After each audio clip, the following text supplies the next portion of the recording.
Looking beautiful.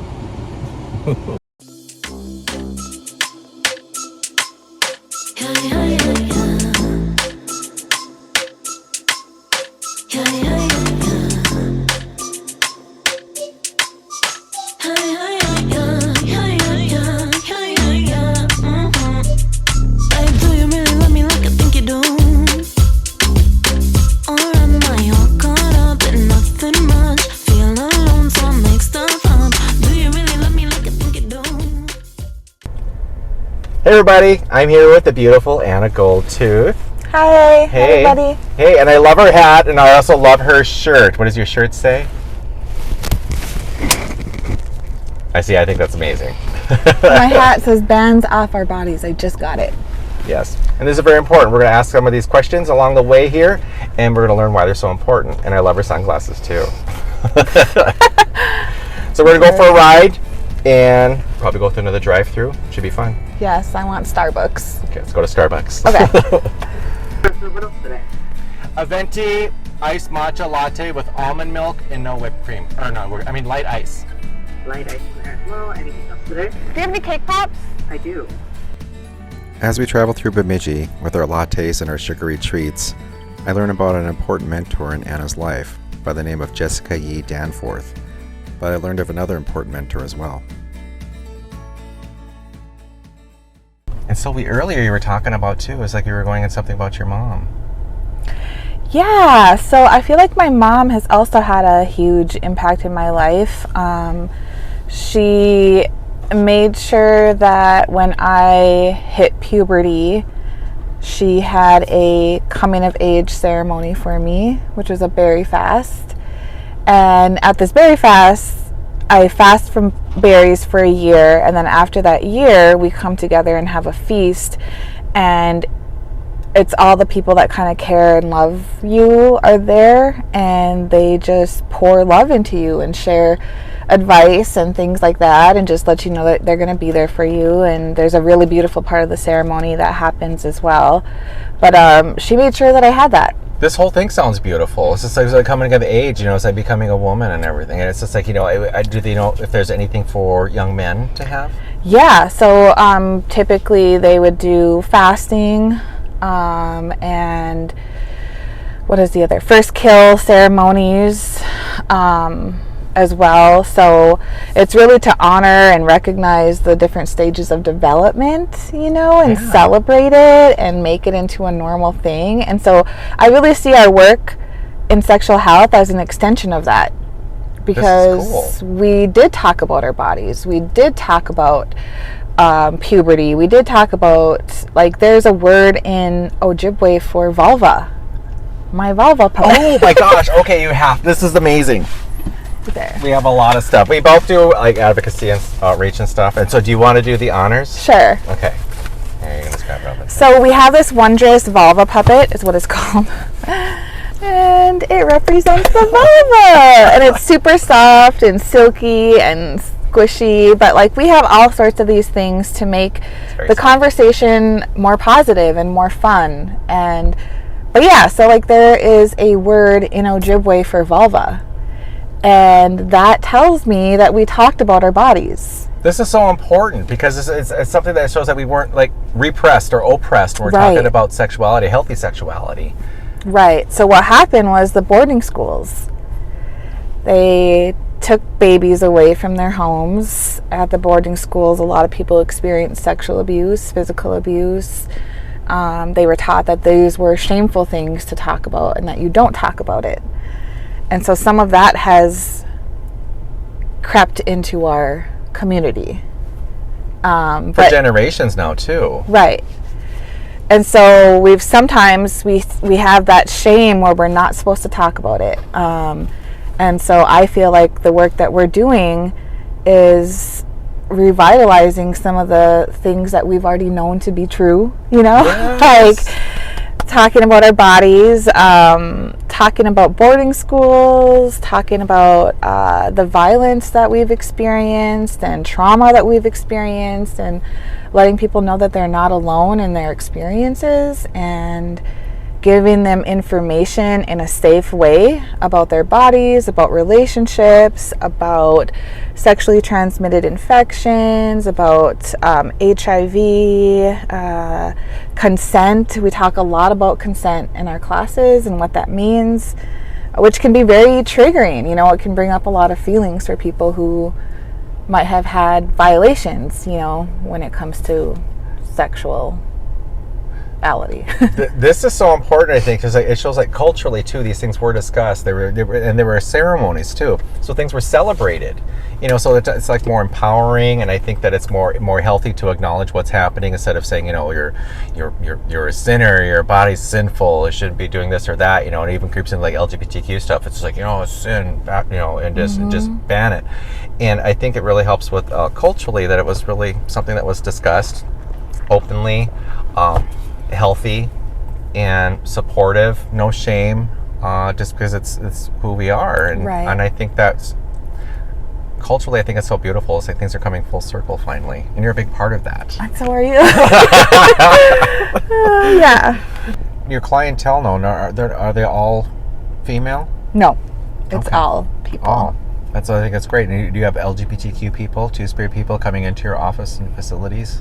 Yes, absolutely. So at the clinic that I work at, they do have gender affirming hormone therapy. Which I think it's fantastic. It is. Mm-hmm. And so do you know if there was any like ceremonies for people that were like LGBTQ or Two-Spirit in there? That's a really good question. I don't know a lot about when it comes to other tribes. I'm sure that there was for Ojibwe people, but I think we should create those spaces if they don't exist, because everybody should be honored and celebrated, and they should be That's a fantastic idea. Oh my because gosh. it could be anything. I mean, even just like a feast, you know, just a meal where you're recognizing and being intentional about recognizing their development, and that it's a normal part about being human, you know.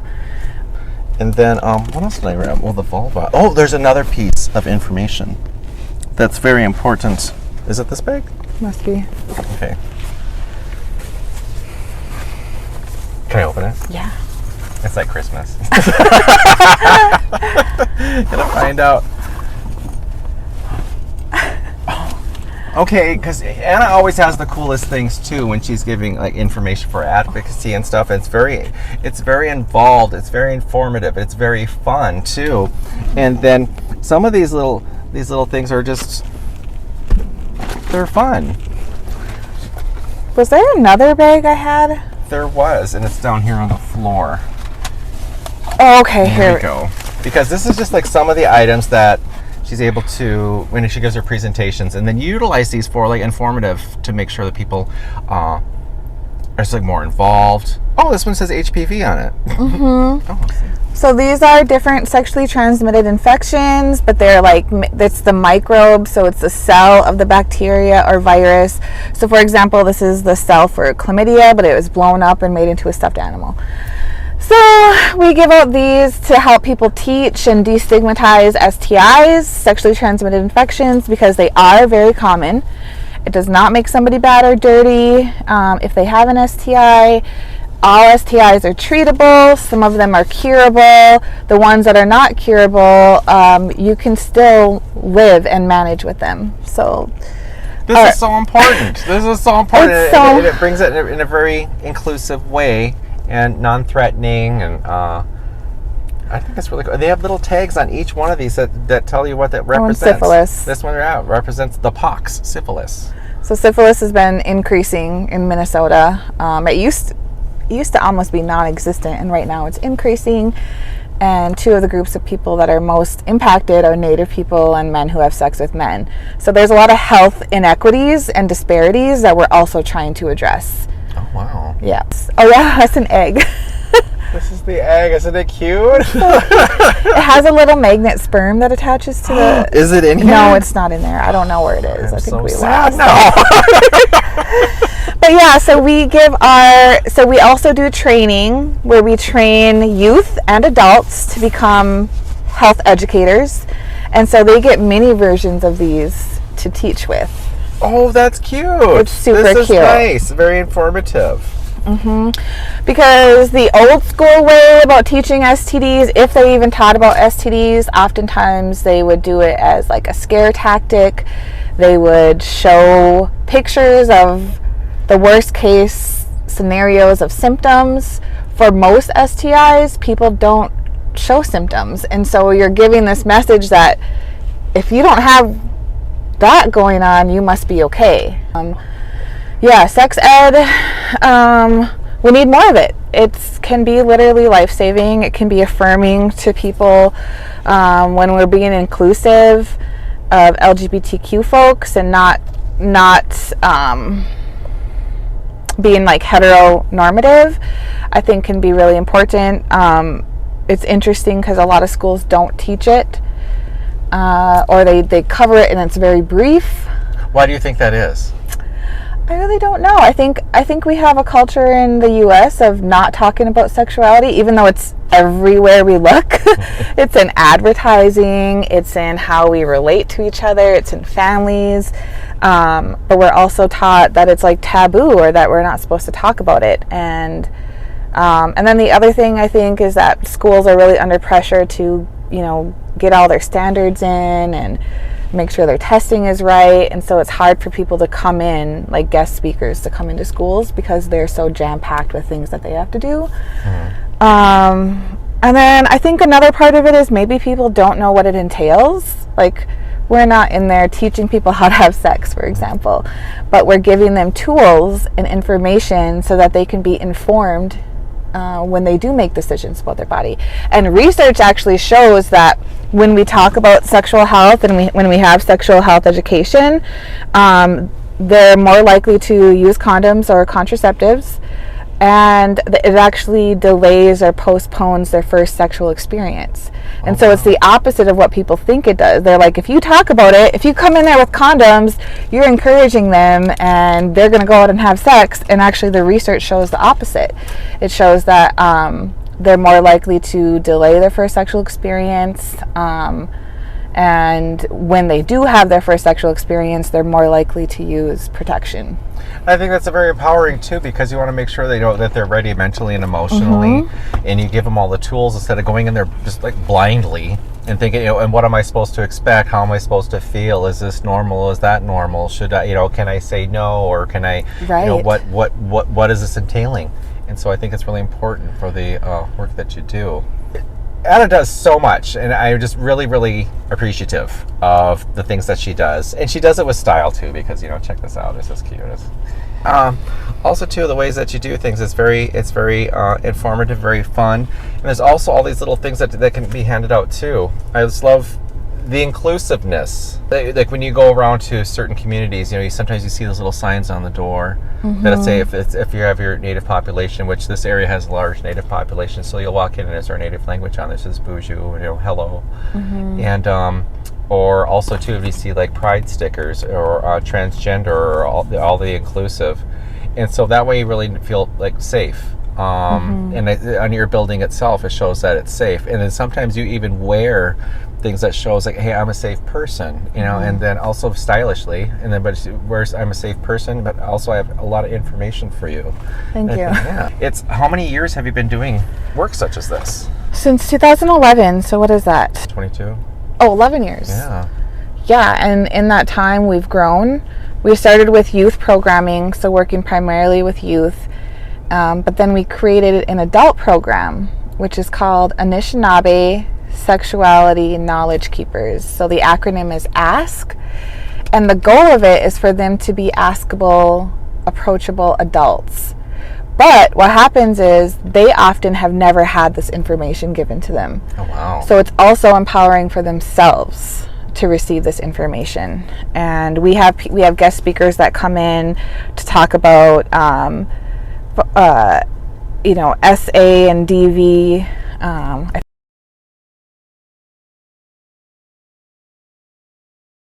And then we have speakers like Arnold come in and share his Two-Spirit presentation, which a lot of people just it's almost life-changing for them to hear you speak, you know. Oh my God. No, Beautiful. there was one adult participant, so literally an adult, who worked with youth, who after your presentation, she stopped saying, "That's so gay." She would say that, but she didn't realize that it was harmful. And like, this is an adult person that's working with our young people, and so your presentation really had an impact on her. That's wonderful. Yeah. Do you have a moment that was just like, wow, I feel overwhelmed because somebody really appreciated the stuff that you do? I feel those moments almost all the time, actually. And so I moved into a manager position, so I'm doing less direct service and programming, and we're trying to expand the Native specific work even more.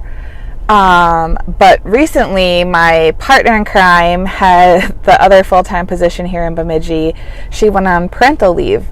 And so I had to pick up some of the presentations that she would normally be doing. And it just reminded me, because I haven't been doing them as much, and it just reminded me of how important this work is and how much people respond to it positively, you know. And I'm so grateful, because the first time I set up at a powwow and I was handing out condoms and snake bags. I think I have a snake bag in here. Yeah, the snake bags. These are so important too, and I'll ask you why they're so important. So we hand these out at powwows. They're full of safer sex information, as well as condoms and lubricant. We used to put a breath mint in there too. But anyway, so we hand out snake bags at powwows, and I remember the first time I did it, I was so shy too. It's weird. I'm a shy person, but when it comes to sexual health, I'm like, so anyway, I set up at a powwow by myself, and I was a little nervous. I'm like, what if somebody comes up and shames me and says, you know, this shouldn't be here or something? And that never happened. It was always support. It was always love. It was, grandmas coming up and grabbing condoms, you know, and it was just amazing. And like, I was so nervous about it, but really the community's so supportive. Did I mention that we're colonized by Starbucks? So good though. Is there anything else that you'd like to? I was touching that. Anything else that you'd like to address? Part of our programming also, so we bring in Arnold to come speak to our groups, but we also talk about how a lot of tribes had transgender folks and same-sex relationships, and that it was really colonization and boarding schools that introduced us to things like homophobia and transphobia. So I also think that there's just a lot of strengths that we have culturally that we're reclaiming right now, and trying to get rid of the stuff that isn't ours, that was sort of put on us, you know. That stuff seems really, the stuff seems really damaging. It was because the supportiveness for LGBTQ two-spirit, and that was Weewa, one of those, and that, and then just Google her name, she's amazing. And the supportiveness that we had, you know, was very inclusive and safe, and healthy. And then also too, like the healthy sexuality, because we're talking about the words. We had the words in Ojibwe, so obviously that was spoken about, and then there's the ceremonies and everything about coming of age, and it just seems so culturally beautiful and also very healthy. And it was during like the colonization periods that all this stuff was being stripped away, and so now we're left a little bit damaged. And shamed and a little broken. And so coming full circle to reclaim, I love that. That's why we see you at the powwows with snake bags. Yeah, it's super rewarding work. There's these moments where people, you can just tell that they're like getting it, you know, and we just want people to feel empowered and to feel good about who they are. That's another part, is feeling good about who they are and having the skills to communicate. We talk about that a lot in our groups too, is like how to actually communicate, how to advocate for yourself, how to make appointments. The other day we took the youth out to eat, and they all ordered food. And I just gave them props, because I was like, when I was younger, I was so shy to tell the server what I wanted, you know, but like that's a life skill that we're also like building in there, because they all you know, gave their orders, and I was like, wow, it's so cool. I'm just like always like hyping them up because I'm just like so proud of them, and I feel so protective of them, and they're going through real things in their lives. Like, the thing about sexual health is that it's related to everybody, like regardless of whether you're having sex, because it's more than just sex. So it affects literally every person. It's a very human experience. And so I know that they're already going through things. I know that they're already having these conversations. And so like our role is just to give them information, and also provide some skill building so that they can navigate their lives, you know. And they're coming in, and I just know that they go through a lot, and they show up each week like wanting to learn and wanting to be in community. And it's just a very like beautiful thing, and I'm just like so proud of them. Do you feel more empowered today Than when you were younger? Oh, for sure. I was so shy when I was younger, and I mean, I'm still pretty shy, so I still get nervous about things. I have anxiety, but that's also a real thing, you know, and a lot of people are facing mental health stuff, you know. And so like, we talk about mental health in our groups too, you know. Oh. Yeah, we have a suicide prevention speaker come in. That's beautiful. Yeah, because Native youth consistently have the highest teen suicide rate. See, that's very sad and unfortunate, because you feel like that we just need to get information out there more to let them know there's like crisis phone numbers, or here's some cultural reference too, to see it's like that you're okay, there's nothing wrong with you. And so do you feel that they're having crisis because they just don't have these avenues, or? Yeah, I mean, I think it's tough. I think that there's a lot of things that we face. We're also carrying intergenerational trauma. That's a very real thing. And I actually, this might be a little too personal, but I'll just share it. But I had severe depression when I was younger. And my parents took me to a medicine person. She was a woman. It was actually a couple. And this was like when I was in high school. And the person told me that one of the reasons why I was so like sad, because I had a really great life, you know, like I had friends, I had a supporting, loving family, but like I suffered with mental health issues, and I'm grateful for my life, and I'm appreciative of my life, but I also would sometimes have, you know, really bad thoughts. And so they took me to a medicine person. I also did Western medication as well, and like Western hospital stuff. But this medicine woman, she told me that she basically said my grandmother was like inside of me, and that it was her trauma that I was feeling. Wow. And this was before I understood that the intergenerational trauma.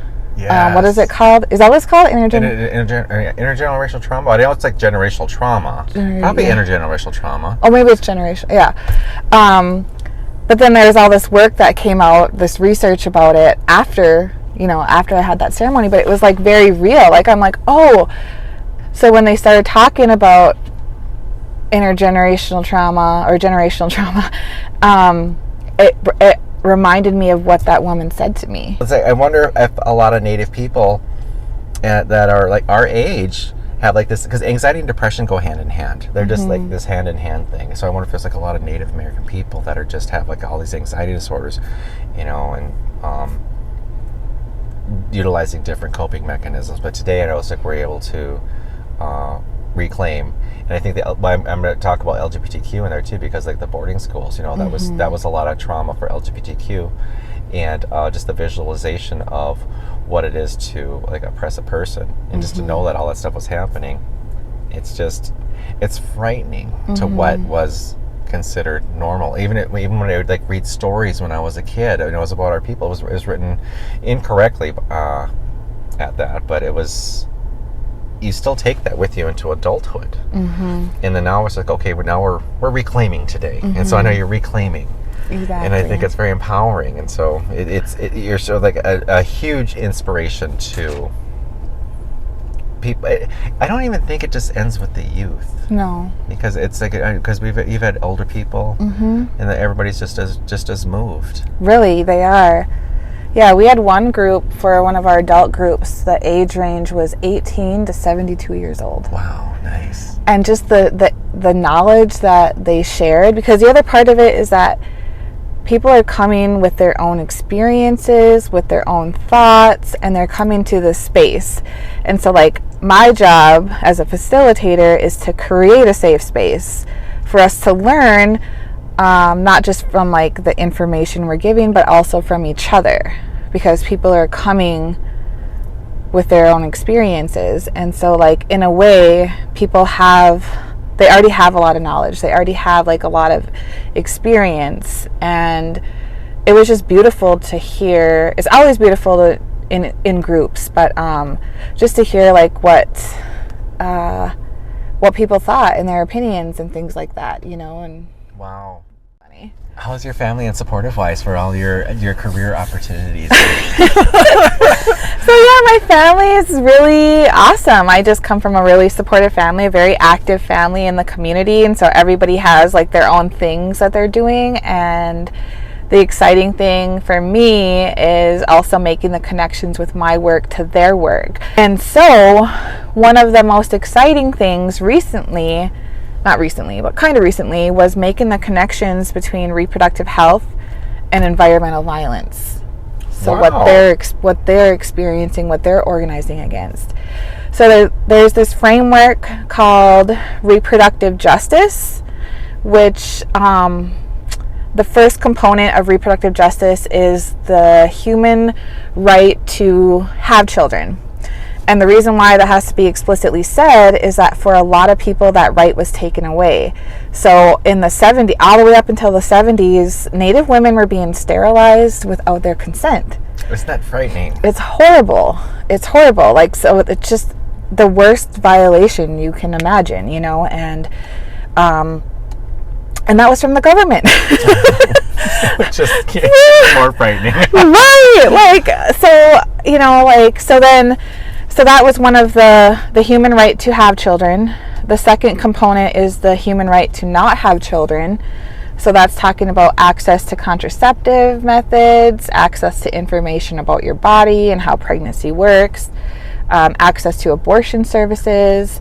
And so that's what that's getting at. And then the third component, which is like one of the more interesting parts of reproductive justice, is the human right to parent the children we have in safe and healthy environments.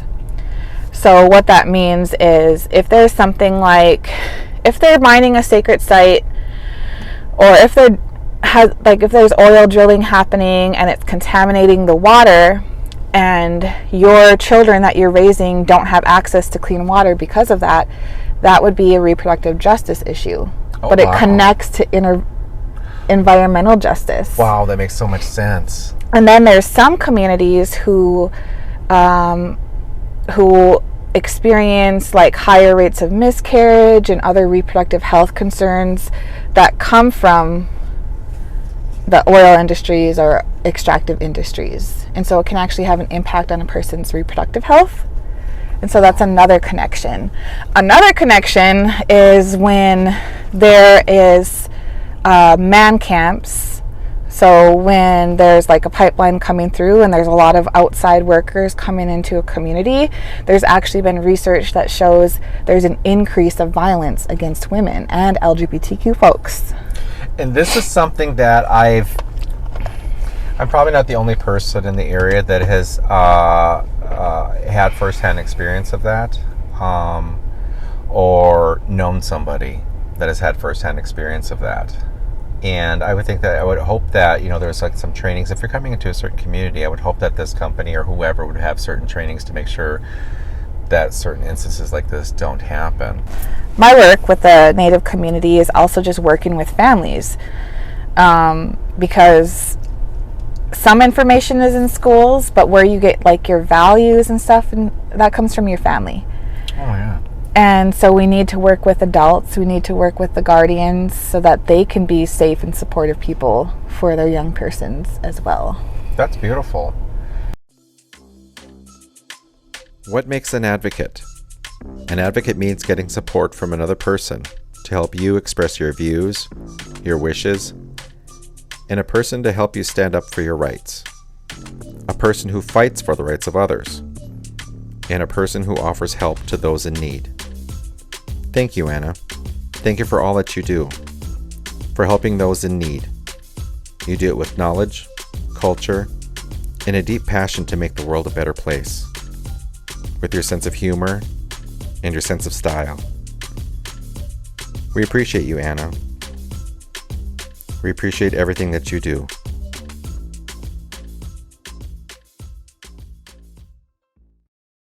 Yeah, I thought, well, honestly, I was like, well, it tastes like chicken. Everything tastes like Everything chicken. tastes like chicken. And so I've had like alligator before too, and people say, what is it?